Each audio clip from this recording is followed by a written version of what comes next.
आप लोगों का स्वागत है। साथियों, हम फिजिक्स में आज नया चैप्टर लेकर के आए हैं जो बहुत इंपॉर्टेंट है। वह चैप्टर है इलेक्ट्रिक एंड मैग्नेट। तो इलेक्ट्रिक एंड मैग्नेट, विद्युत और जो है चुंबकत्व, ये बहुत इंपॉर्टेंट है। यहीं से जो है बहुत ज्यादा प्रश्न आते हैं, चाहे रेलवे हो, एसएससी हो, या लेखपाल हो, पुलिस हो, दरोगा हो। यदि परीक्षा में जहां से प्रश्न सबसे ज्यादा पूछते हैं तो सभी लोग जानते हैं। पहला है आपका लाइट से पूछता है, दूसरा साउंड हो गया, तीसरा इलेक्ट्रिक एंड मैग्नेट हो गया। तो इलेक्ट्रिक एंड मैग्नेट ये बहुत इंपॉर्टेंट टॉपिक है। अब हम चलते हैं, आपको बता दें कि आपकी वैद्युत आवेश होती क्या है। तो पहले हम आवेश की चर्चा करेंगे कि विद्युत आवेश क्या है। विद्युत आवेश। अब विद्युत आवेश होता क्या है। इलेक्ट्रिक चार्ज, ये मोस्ट इंपॉर्टेंट है, इलेक्ट्रिक चार्ज। अब हम चल रहे हैं कि इलेक्ट्रिक चार्ज होता कैसे है, कैसे ये ज्ञात हुआ किसमें चार्ज होता है। तो यहां से प्रश्न पूछ लेता है, इसलिए इसको बताना जरूरी है। अब प्रश्न पूछता ये है कि आखिर में इसकी चार्ज की खोज किसने किया था। पहला पॉइंट आ गया कि चार्ज की खोज किसने किया, आवेश की खोज किसने किया। तो पहला हम चलते हैं कि आवेश की जो खोज किया था आज से 2600 वर्ष पूर्व। आज से कितने वर्ष पूर्व, आज से 2600 वर्ष पूर्व किसने किया। आइए, यूनान के थेल्स ने किया। 2600 वर्ष पूर्व मतलब 620 पूर्व किसने किया। यूनान के एक दार्शनिक थे जिनका नाम थेल्स था। यूनान के दार्शनिक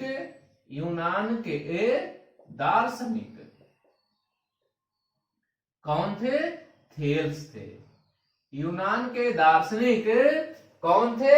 थेल्स थे, जिन्होंने आवेश के बारे में पहली बार खोज किया। और आवेश के बारे में जब इन्होंने खोज किया तो कैसे किया, प्रश्न उठता है कैसे किया। वो भी इंपॉर्टेंट है, वो भी पूछा हुआ है परीक्षाओं में। क्या पूछा हुआ है, इन्होंने कहा यदि अंबर पदार्थ, ये पूछ चुका है कौन पदार्थ, अंबर पदार्थ, ये आया हुआ है। अंबर पदार्थ को क्या किया जाए, अंबर पदार्थ को क्या किया जाए, ऊन या बिल्ली के खाल पर रगड़ा जाए। अंबर या पदार्थ ऐसे ले लेंगे, ऐसे किस पर रगड़ दिया जाए, इसको रगड़ना है। रगड़ना किस पर है, बिल्ली की खाल या ऊन पर क्या करना है, रगड़ना है। अगर इस पर हम रगड़ दे रहे हैं, इसको क्या करना है, रगड़ना है। अगर आप इसको अंबर के पदार्थ को ऊन या बिल्ली की खाल पर रगड़ते हैं तो क्या होता है, अंबर की वस्तु, अंबर जो है पदार्थ, छोटी हल्की वस्तुओं को अपनी ओर आकर्षित करने लगता है। जब इसको हम रगड़ेंगे, ऐसे इसको रगड़ते हैं तो क्या होने लगता है, यह जो है अब क्या करेगा, छोटी छोटी वस्तुओं को अपनी ओर आकर्षित करने लगता है। अपनी ओर क्या करेगा, अपनी ओर आकर्षित करने लगेगा। ऐसे छोटे छोटे टुकड़े इस पर क्या होंगे, चिपक जाएंगे। अब छोटी छोटी वस्तुओं को, छोटी से छोटी वस्तुओं को क्या करेगा, आकर्षित करने लगता है। वस्तुओं को आकर्षित करता है। यह कब हुआ, जब अंबर की पदार्थ को ऊन या बिल्ली के खाल पर रगड़ा जाता है तो क्या होती है, अंबर का पदार्थ छोटी छोटी वस्तुओं को अपनी ओर आकर्षित करता है। इस घटना को क्या कहेंगे, विद्युत आवेश कहते हैं। इस घटना को क्या कहेंगे, जब ये आकर्षित करता है तो वो क्या है, आवेश होता है। इसी को क्या कहेंगे, वैद्युत आवेश होता है। यही मोस्ट इंपॉर्टेंट है। यहां से प्रश्न आया हुआ था। प्रश्न क्या आया हुआ था? प्रश्न ये आया हुआ था कि अंबर कैसा पदार्थ है? तो अंबर को ऊन की खाल पर रगड़ा गया तो क्या करेगा? वो वस्तुओं की अपनी ओर आकर्षित करने लगता है। अब जब वस्तुओं को अपनी ओर आकर्षित करता है तब इसमें दो प्रकार के चार्ज होंगे। उसके पहले कुछ और बता दे रहे हैं। इसी प्रकार अन्य वस्तुएं भी हैं। अंबर के अलावा भी अन्य वस्तुओं का नाम याद रखिए। अन्य वस्तुएं कौन कौन है? आइए उसको भी चर्चा करते हैं। अंबर के अलावा आपके जो अन्य वस्तु हैं, कौन कौन आ गए? अन्य वस्तु। अन्य वस्तु कौन आ गए? अन्य वस्तुओं कौन कौन आए हैं? फलालेन। ये पूछा हुआ है इसलिए बताना जरूरी है। फलालेन। दूसरा क्या है? रेशम। रेशम। तीसरा क्या है? कांच। कांच। चौथा क्या है? लकड़ी। पांचवा क्या है? रबर। जैसे अभी इसके अलावा अन्य बहुत सारे पदार्थ हैं जो एक दूसरे पे रगड़ने पर वह अन्य वस्तुओं को अपनी ओर आकर्षित करती हैं। तो इन वस्तुओं में पूछा हुआ है। पूछने के कारण ही इसको बताना पड़ता है। जैसे पूछा हुआ है कि फलालेन हो गया या कांच हो गया। कांच के पदार्थ को रेशम पे रगड़ा जाता है तो कांच की पदार्थ छोटी छोटी वस्तुओं को अपनी ओर आकर्षित करने लगता है। इस गुण को विद्युत आवेश कहते हैं। इस गुण को क्या कहते हैं? विद्युत आवेश कहते हैं। अब जो पदार्थ विद्युत आवेश हो गया और जिस पदार्थ में क्या हो जाता है? आवेश उत्पन्न, जो प्रक्रिया उत्पन्न हो जाती है उसको क्या कहते हैं? विद्युत आवेशन कहते हैं। इस प्रक्रिया को जब आवेश उत्पन्न हो जाता है, आवेश उत्पन्न जब हो जाए तो इसको प्रक्रिया को प्रोसेस को क्या कहेंगे? याद रखिएगा, प्रोसेस को आवेशन कहते हैं। प्रोसेस को क्या कहेंगे?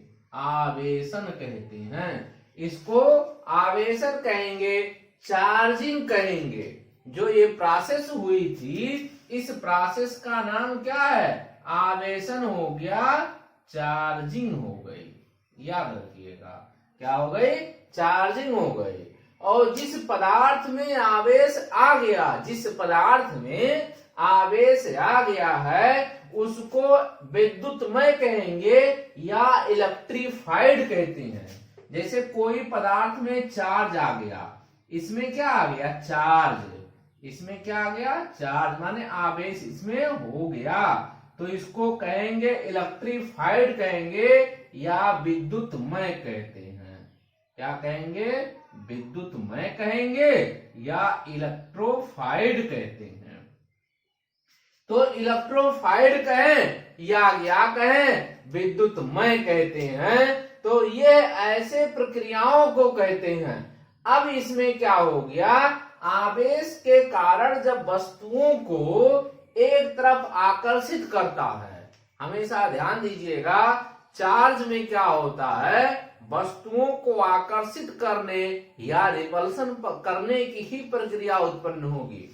अब यहाँ पे आ गया, जब दो वस्तुओं को आपस में रगड़ते हैं, जब ऐसे दो वस्तुओं को क्या करते हैं? तब रगड़ते हैं तो इसको क्या कहेंगे? इसको घर्षण से उत्पन्न होने वाली, घर्षण से उत्पन्न होने वाले, मोस्ट इंपॉर्टेंट, घर्षण से माने फ्रिक्शन से, घर्षण से उत्पन्न होने वाले, जो घर्षण से उत्पन्न होते हैं उसके कारण जो विद्युत आता है उसको घर्षण विद्युत कहते हैं। उसको कौन विद्युत कहेंगे?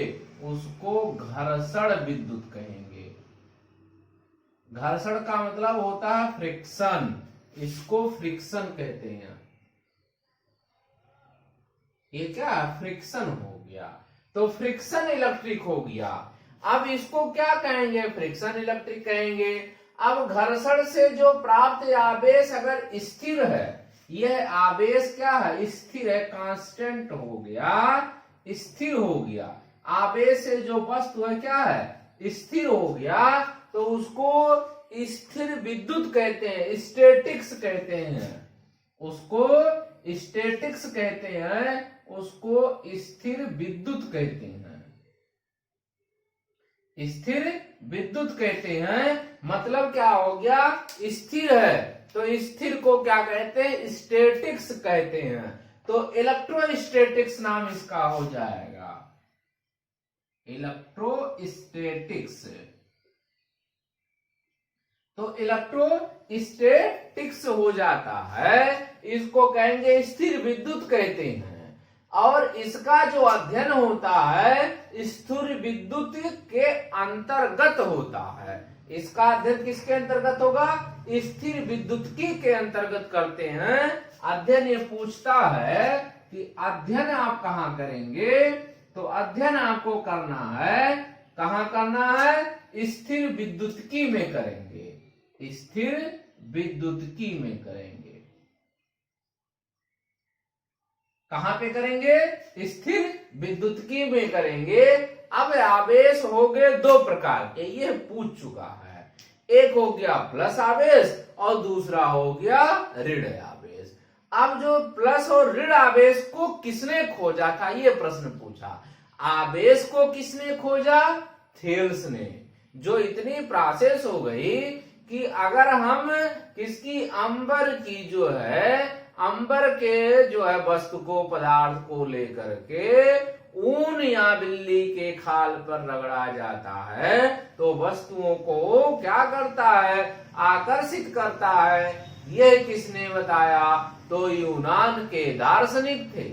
ये दार्शनिक भी थे और गणितज्ञ भी होते हैं, तो इन्होंने बताया था। तो साथियों आपको बता रहे, जितनी भी परीक्षाओं में आया हुआ है उसी के अनुसार ही चलते हैं। तो इसलिए आपको प्रथम ये गुण होना चाहिए कि आप लास्ट तक वीडियो देखें, और जब लास्ट तक देखेंगे तो बहुत सारे प्रश्न लास्ट में भी बताए जाते हैं, वो बहुत इंपॉर्टेंट होते हैं। तो जो टोटल वीडियो देखेंगे तभी रिजल्ट पता चलेगा। और जो लोग अभी तक ही सब्सक्राइब नहीं किए हैं वो लोग सब्सक्राइब कर लें, जिससे जब हम वीडियो आपको पर डे यहाँ पे शूट करके आपके पास भेजते हैं तो आपको मिलता रहे। और ज्यादा से ज्यादा शेयर और लाइक करें। अब हम चलते हैं कि आवेश के प्रकार कितने हैं, आवेशन के प्रकार, ये मोस्ट इंपॉर्टेंट है, ये पूछ चुका है। क्या है, आवेशन के प्रकार, यह पूछा हुआ है कि आवेशन के प्रकार कितने हैं। हाँ, आवेशन के प्रकार मोस्ट इंपॉर्टेंट क्या है, आवेशन के प्रकार, आवेशन के प्रकार। अब आवेशन के प्रकार कितने हो गए, मतलब जो चार्जिंग हुआ वो कितने टाइप के हो गए। तो ये दो प्रकार का हो गया। कितने प्रकार का हो गया, पहला और दूसरा। पहला जो प्रकार होगा वो धनावेश होगा, धनावेश मानते हैं। और दूसरे को क्या कहेंगे, ऋण आवेश कहते हैं। पहले को क्या कहेंगे, धन आवेश, और दूसरे को क्या कहेंगे, ऋण आवेश, निगेटिव चार्ज। ये हो गई पॉजिटिव चार्ज और ये क्या हो गई, निगेटिव चार्ज। तो जब एक हो गई पॉजिटिव चार्ज हो गई और दूसरी क्या हो गई, निगेटिव चार्ज हो गई। ये दो टाइप के चार्ज हो गए। अब इसकी जो है, जब हम वस्तुओं को रगड़े थे तो वहां से दो चार्ज मिल गए। ये दोनों की प्रकृति अलग अलग हो गई, नेचर क्या हो गया, डिफरेंट। प्रकृति क्या हो गई, अलग अलग हो गई। तो इनकी प्रकृति क्या हो गई, अलग अलग ही पूछता है, अलग अलग हो गई।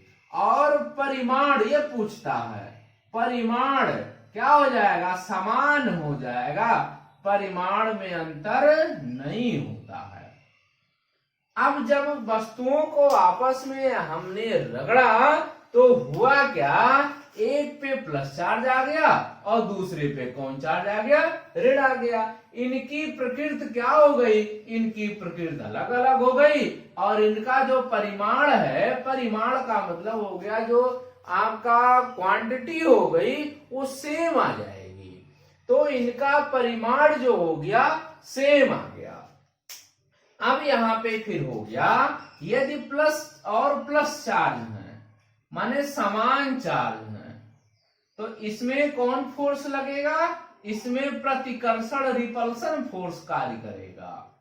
इसमें कौन कार्य करेगा, रिपल्सन फोर्स कार्य करेगा, रिपल्सन फोर्स कार्य करेगा। और जब आपका प्लस और माइनस होता है तब वहां पे आकर्षण बल कार्य करता है, आकर्षण बल कार्य करता है। इसको कहेंगे अट्रैक्शन फोर्स, अट्रैक्शन फोर्स कहेंगे। ये क्या है, अट्रैक्शन फोर्स हो गया। इसको किसने दिया था, तो इसको फ्रैंकलिन ने दिया था। इसको किसने दिया, यह जो पूरा चलता है आवेशन के प्रकार प्लस हो या माइनस हो, इन दोनों को किसने दिया, ये मोस्ट इंपॉर्टेंट है। तो किसने दिया, फ्रैंकलिन ने दिया।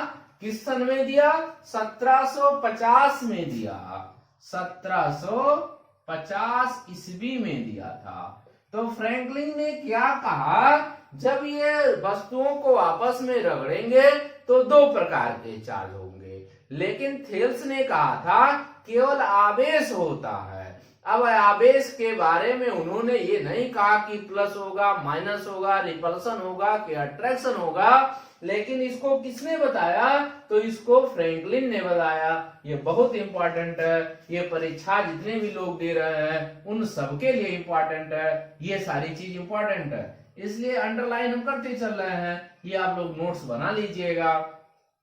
तो साथियों, जो लोग अभी तक चैनल को सब्सक्राइब नहीं किए हैं वो लोग सब्सक्राइब कर लीजिए, लाइक करें, शेयर करें। धन्यवाद।